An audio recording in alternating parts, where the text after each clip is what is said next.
Very good, very good. So we'll be waiting for the chair, Dr. Kath, to kick off this session. Thank you. Okay, typical efficiency, Anna. We'll start a minute early. Right, so I hope you're all back. I think the session this morning was just excellent. We covered a lot of ground. For the sessions this afternoon, we're kind of almost looking at the future. And the session 3 is got 2 speakers. It's got Jo Taylor, and she's a patient advocate who she'll tell you about herself, but she's got secondary breast cancer and had it for a number of years and knows a lot about advocating for patients, amongst other things. And so she'll be concentrating on what we need and how to get it. And then very excited about the talk from Alex Filipovic, because Alex is at the very forefront of research into cancer treatments. And I'm looking forward to hearing what the horizon's looking like for breast cancer. And then we'll have some more sessions after that from different clinicians, but I'll talk about that later. So starting now, Jo unfortunately isn't going to be here for her talk, although she will be here for the questions.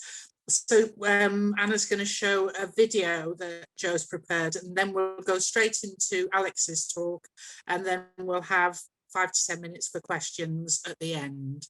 Okay. Thanks, Anna. You're on mute, Anna. Yeah, very good. So right now you can see the website of Pink Ribbon. And this is the, oh, sorry, loading.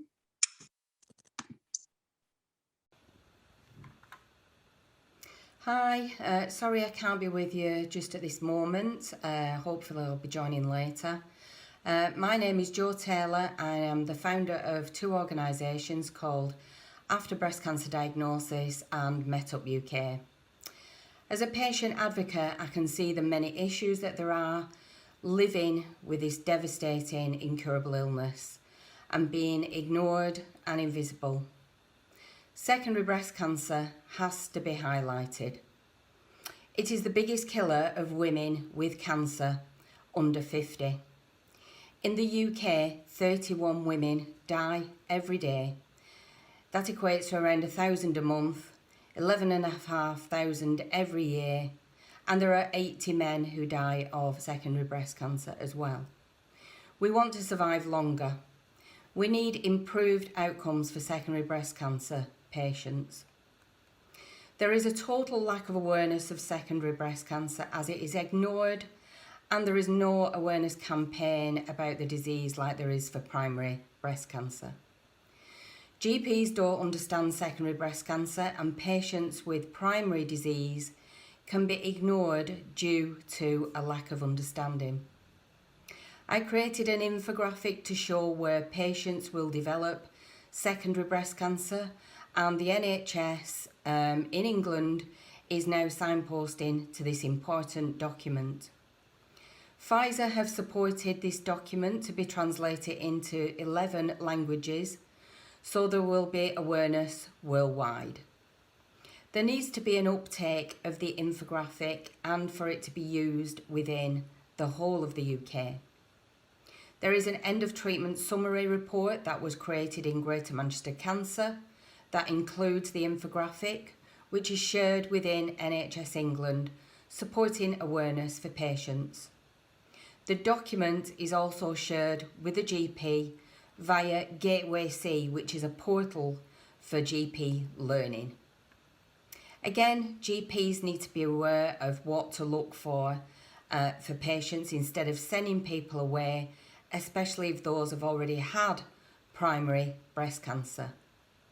In England, there are many things that need to be improved. This is around awareness for secondary breast cancer. Women just don't know these red flag symptoms, as many patients have shared their experience with me. We need speedy access to effective drugs.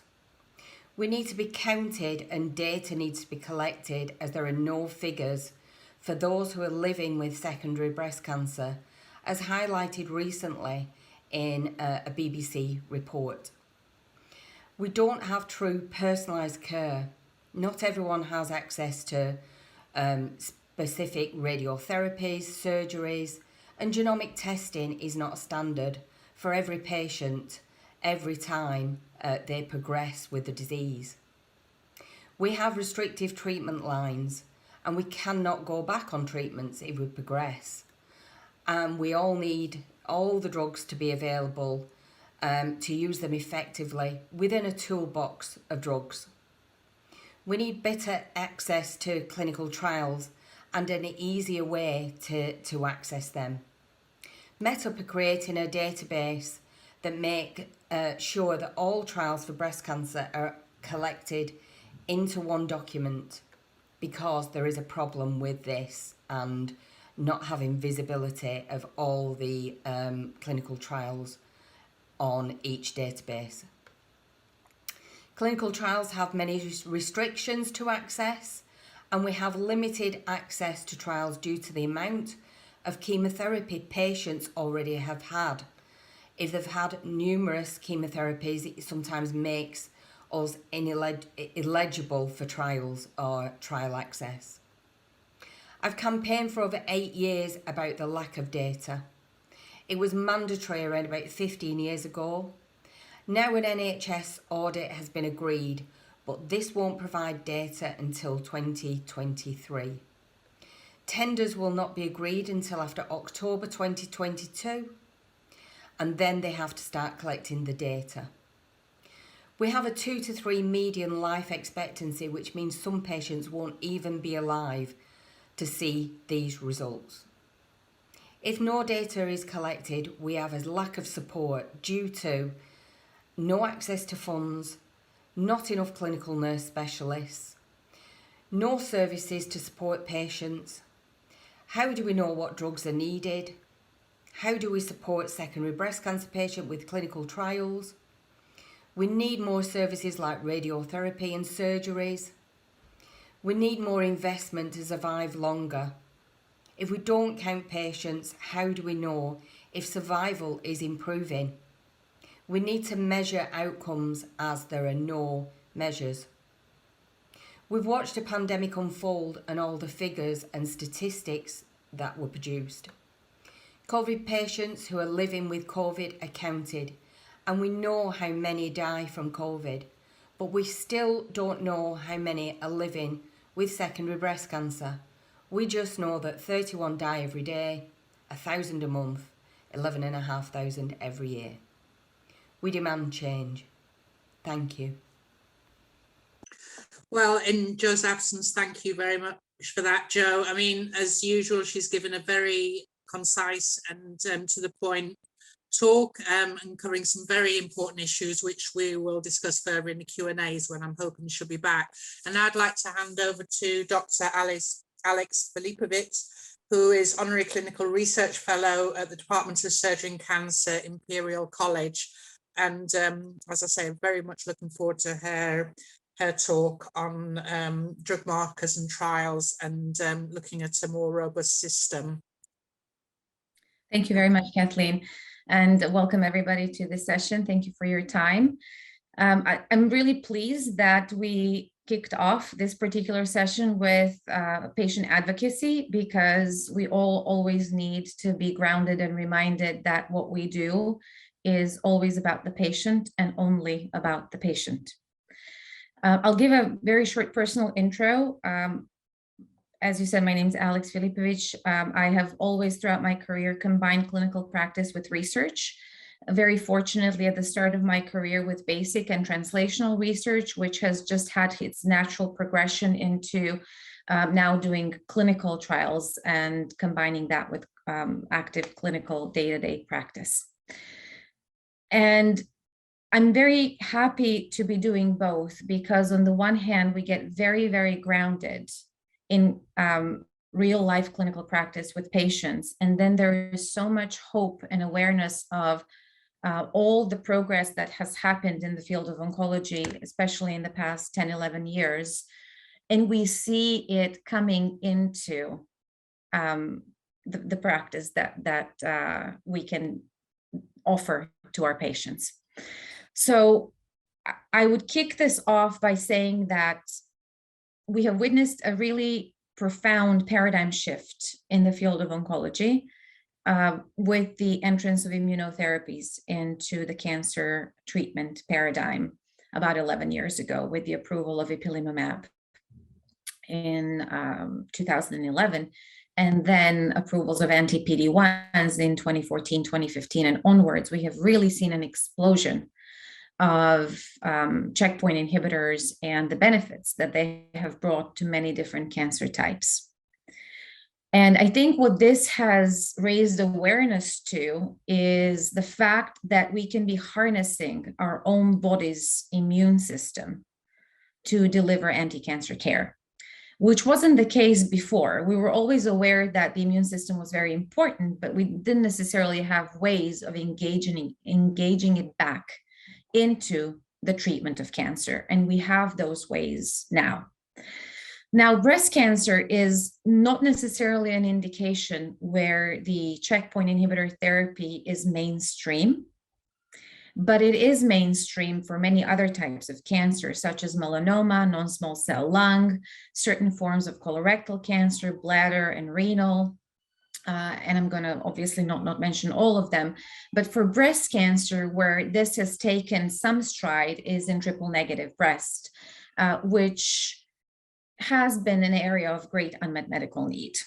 And I'm confident that we are going to see further presence of immunotherapies, be this the first generation checkpoint inhibitors or many other immunotherapies in clinical trials today in the indication of breast cancer.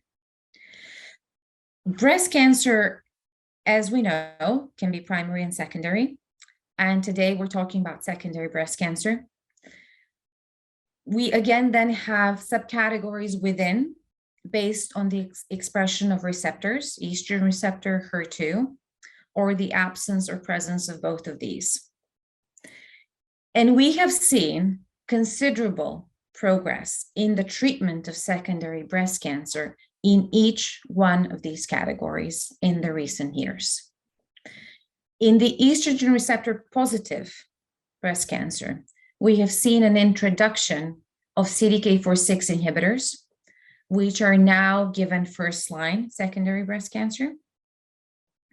And they really provide significant response and survival and quality of life benefit to our patients. They are oral therapies. We have 3 approved CDK4/6 inhibitors right now, and we're using them in combination with estrogen receptor targeted therapies.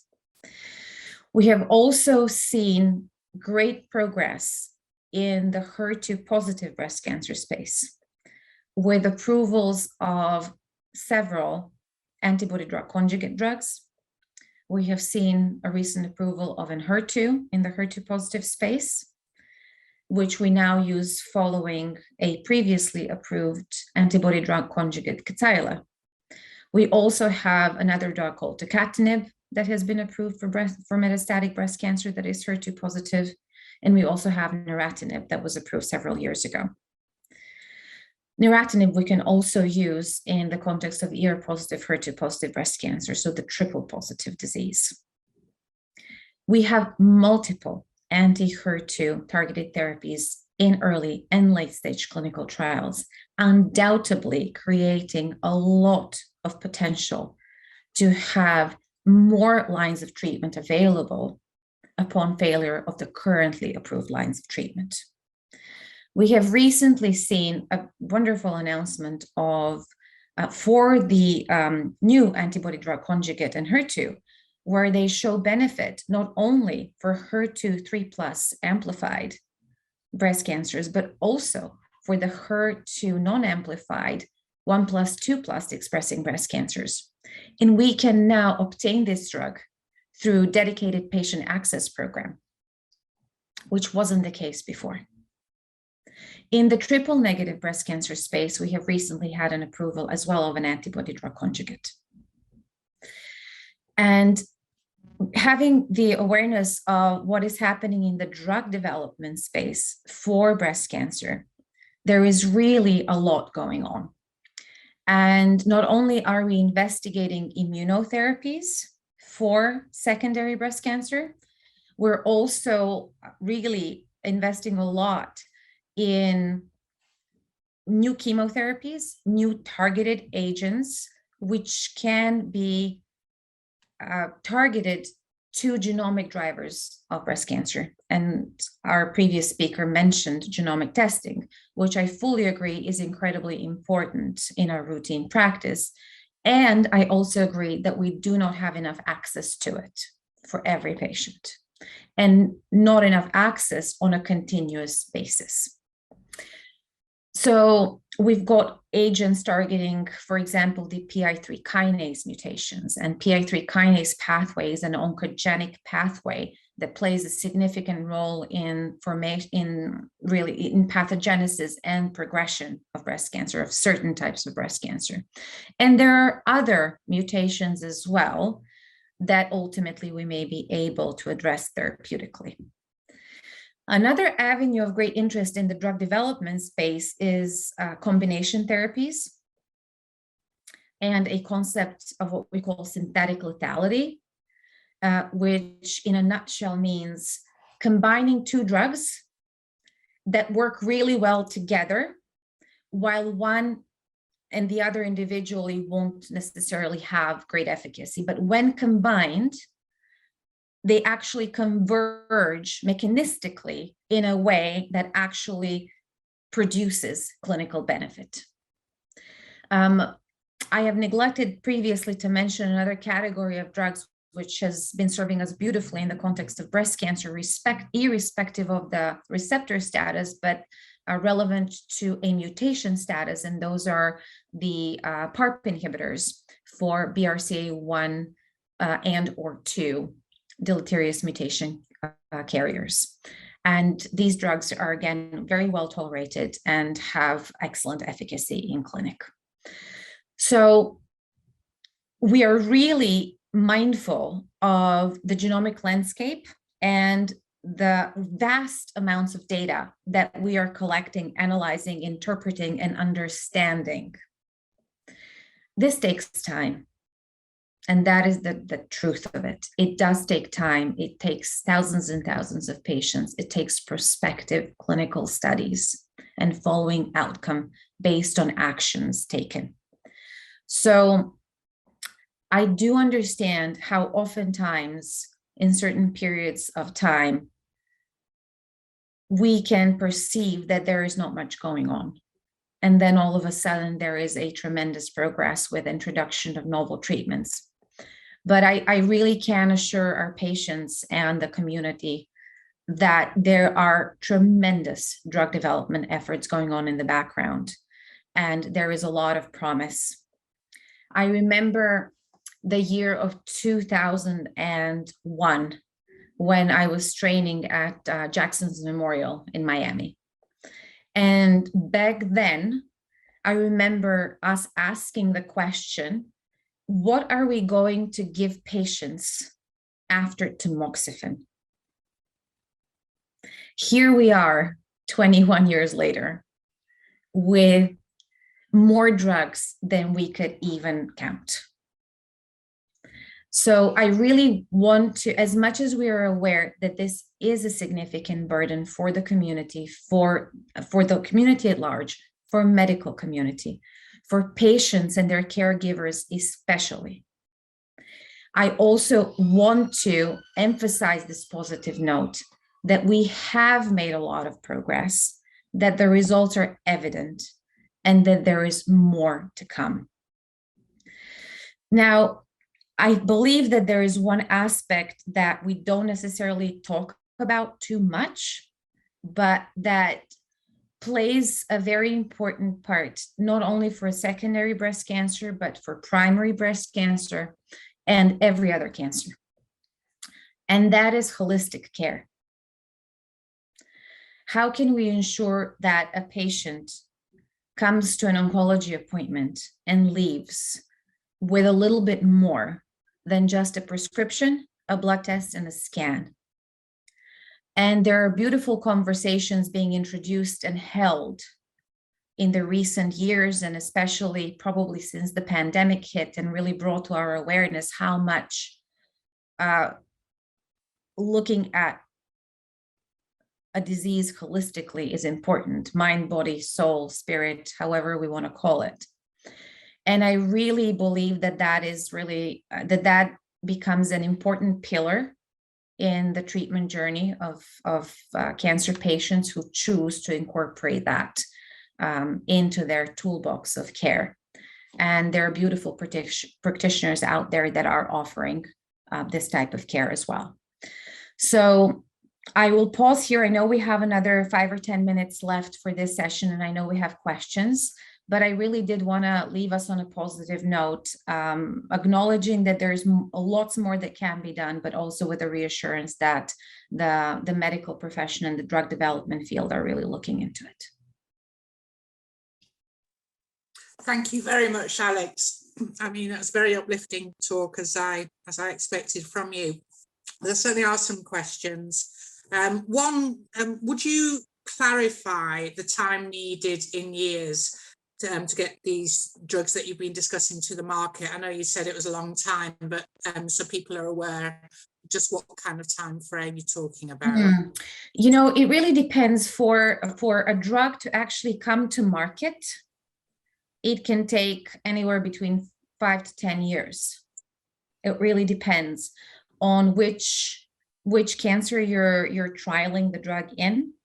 Breast cancer tends to be, because of the sheer volume and the incidence of this disease, our trials, especially phase 3 trials, really require a lot of patients. So it's not a clinical study that you can run in 200 to 300 patients and get an approval if the clinical trial hits an endpoint.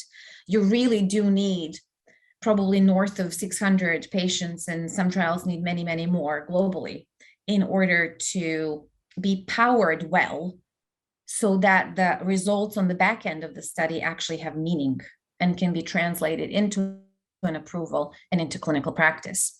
So because of that, trials can take longer, and usually between 5 to 10 years to approval. Thanks, that's helpful. And kind of shooting off from that, there's also the question which Joe Taylor was alluding to, which is the thorny issue of including people with metabolic breast cancer in clinical trials, despite the fact they've often been on multiple therapies. And as we know, a lot of the early trials in particular don't like to have patients that are kind of confusing the results because of other therapies. So have you got any thoughts on that, how you can see a way around it, you know, how things are going? Yes.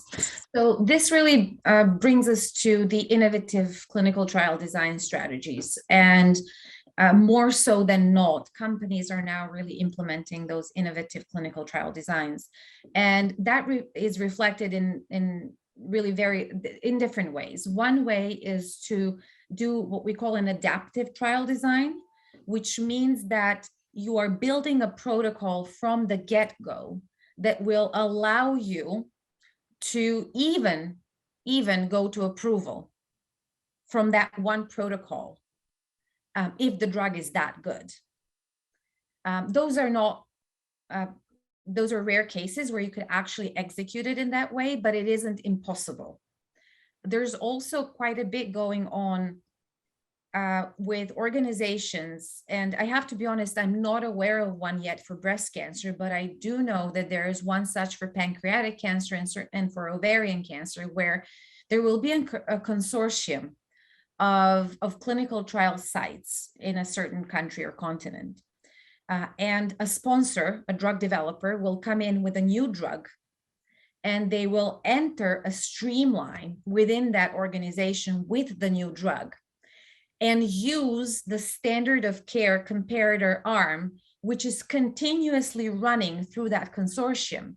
So it significantly saves time and cost for drug development, because you have the standard of care for randomization. And that is very appealing to sponsors, drug developers, because they save the cost on the standard of care arm. So these are really nice, innovative ways in which we're conducting trials. In the US, I'm not aware yet that the same scheme exists at the European level. It may, but I'm just not aware of it yet. But the FDA has recently instituted something called Project Optimus, which is their effort to ensure that drug development is done as best as possible for the patient benefit, so that we don't see doses of drugs pushed too high. And they're asking us now to investigate, to go into the broad clinical development and into phase 3 trials with the lowest dose that gives maximum efficacy, so that the toxicities can be minimized and also cost. So there's all these efforts now that are being implemented and that are really at play, which are making it easier to develop drugs and also faster than before. That's helpful. Regarding immunotherapy, which clearly is a very exciting new development for all areas of cancer, and you've commented that there's been some work that shows that it works in triple negative breast cancer. Do you think that there's no data on the other, or no positive data on the other types of cancer at the moment because they've not been investigated yet, or genuinely there is a problem with current immunotherapies and the other types of breast cancer? I wouldn't say there's a problem with the immunotherapies. That just every cancer is different, and immunotherapies have a specific way of action. They need certain immune cell types to be present within the tumor in order to work. And also, the reason why immunotherapy first has been trialed in triple negative breast is because it's the area of probably greatest unmet medical need within the context of breast cancer, because there isn't a targeted therapy yet. There's no HER2, there's no ER, and we don't have another equally well-established receptor and a biomarker or a drug target.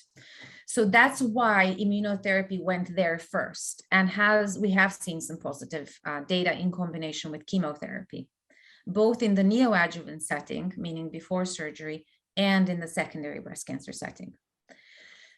There are and there will be more trials with immunotherapy in the ER positive and in the HER2 positive setting, most likely in combination with existing therapies. The reason for that is that immunotherapy is by and large very, very well tolerated, and it combines really well with other types of treatment, both in chemotherapy, radiation therapy, and small molecules. So it isn't the end for immunotherapy in breast cancer by any means. I think it's just the beginning. It really is the matter of time and making sure that it's personalized, as it was brought up in the first talk. It really needs to be personalized, and that takes time.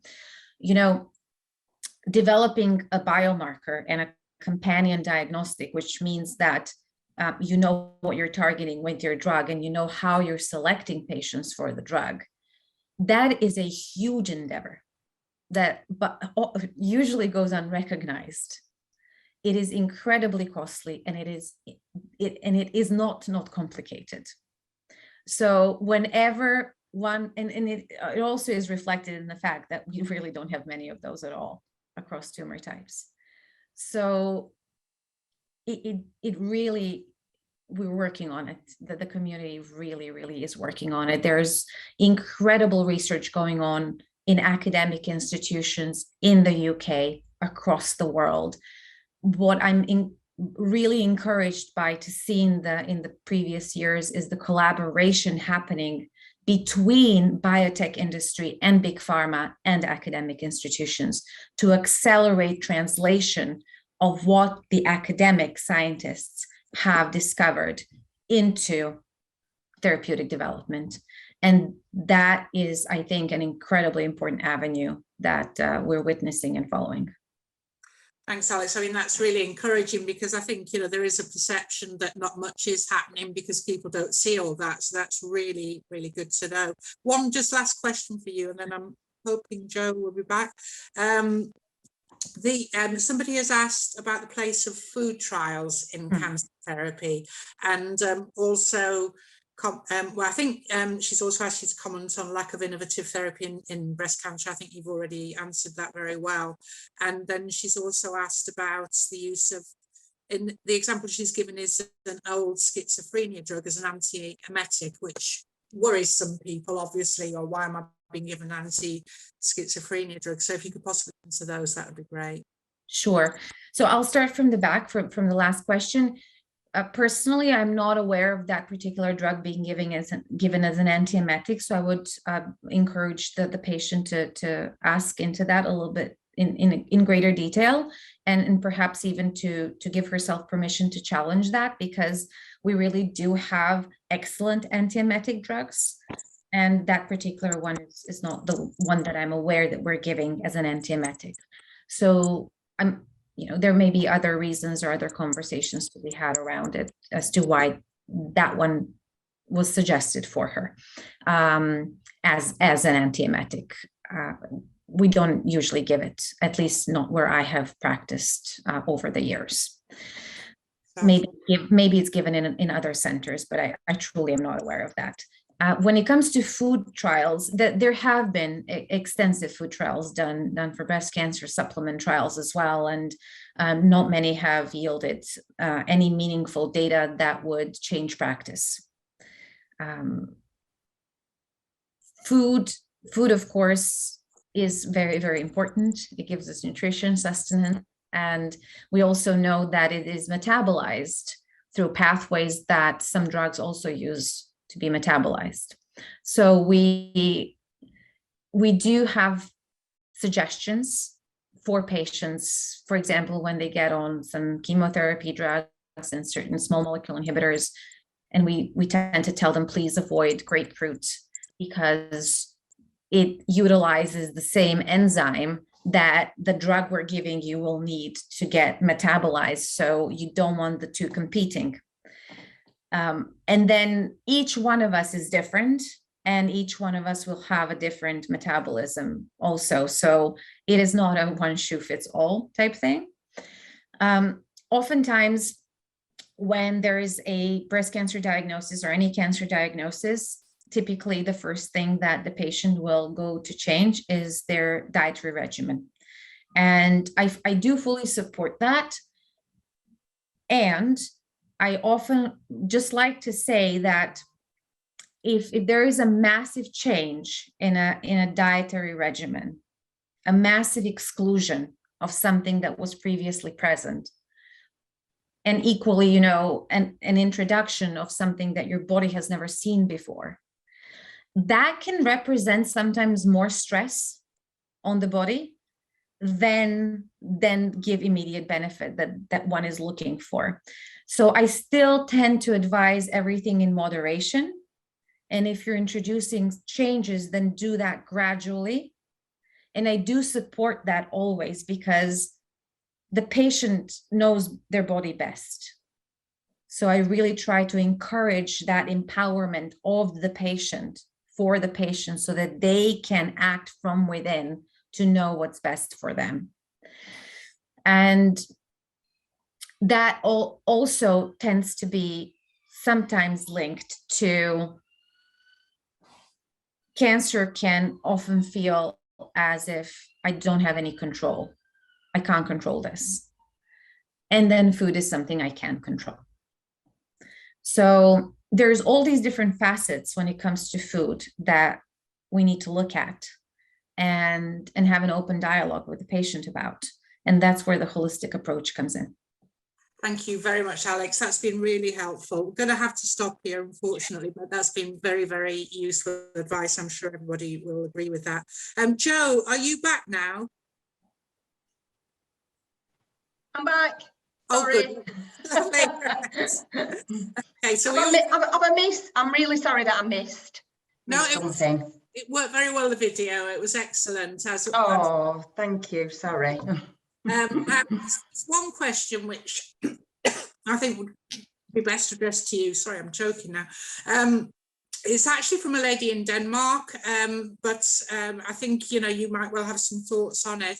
It's about patient advocacy and how do we influence politicians to, what she's put is upgrade our breast cancer packages and precision medicine, but it's really kind of things you spend a lot of time, I know, demanding, and for both for yourself and both for the community, you know, relating to personal medicine and the whole lot of things. So what are your thoughts on that? I think there are a lot of issues to do with, you know, who is listening to us at the moment. And I think you've got to cover as many bases as you possibly can. This is what I'm finding at the moment. Speak to everyone you possibly can. Get your voice out there to everybody you can speak to. I was just actually on a call to NICE. That's who I had a Zoom with. And this is about drug approvals, about, you know, how to advocate as a group to submit evidence for drug approvals with NICE, with the SMC, because we've been doing that over the past few months since we became a charity. Only in December, we're now a charity, Met Up UK is. But yeah, I mean, I think you have to get out to as many people as you possibly can.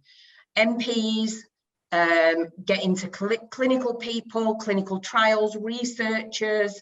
I speak to as many people as I possibly can, advocates, communities, everyone, to raise that awareness and the issues around secondary breast cancer. We had a great campaign last year in October, and it was called the Darker Pink campaign.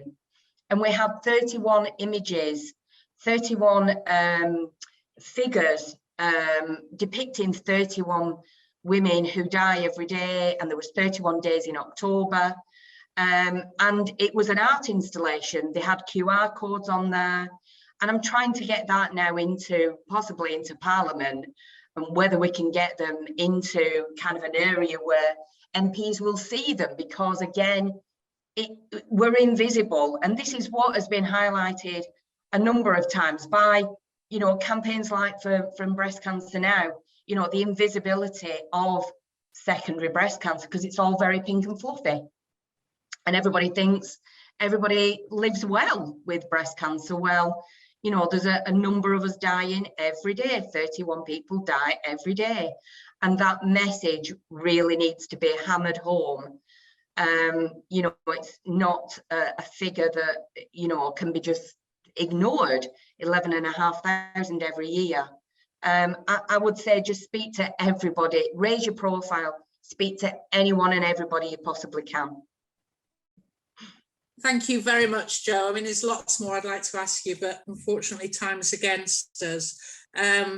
But I just want to say before Jo finishes that she has got this book out, which is available either in Kindle or hard copy free, which is incredible. And it's very, very useful book for anybody with breast cancer, and particularly secondary breast cancer. And the details will be available with this talk. And it's also on her ABC Diagnosis website. So thank you, Jo, and thank you, Alex.